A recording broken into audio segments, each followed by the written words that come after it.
আজকে আমি কি নেল আর্ট করব ভাবতে ভাবতে হঠাৎ আমার মাথায় আইডিয়া এলো, কেননা আজকে একটা 3D effect with isolated Chrome nail art করা যাক।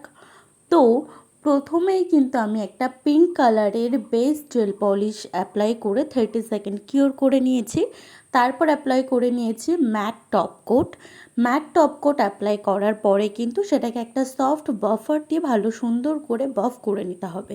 তারপরে কিন্তু আমি একটা লাইনার ব্রাশ এবং আরও একটা জেল পলিশের হেল্পে একটা লম্বা আকারের গোল সার্কেল করে নিয়েছি। গোল না, মানে লম্বাটা একটা সার্কেল আমি করে নিয়েছি। তো তারপরে সেটাকে কিন্তু মাঝখানটা আমি ফিল করেছি 90 ক্যাট আই জেল পলিশ দিয়ে, আর ম্যাগনেটের হেল্পে কিন্তু আমি এফেক্টটাও এখানে ক্রিয়েট করে নিয়েছি। তারপরে এখানে দেখো আমি কিন্তু এখানে বিল্টার জেল দিয়ে 3D এফেক্ট আনার চেষ্টা করছি, আর আরও একটু সুন্দর করে গার্নিশ করার জন্য, ঠিক যেমন খাবারকে সুন্দর করে গার্নিশ করে প্রেজেন্ট করা হয় না, ঠিক সেরকম একটা সুন্দর লুক আনার জন্য আমি কিন্তু এখানে উপরে আর নিচে দু সাইডে কর্নার। তোমরা জানিও এই নেল আর্টটার প্রাইস কত হতে পারে। ভিডিওটা ভালো লাগলে একটা লাইক কমেন্ট শেয়ার করবে।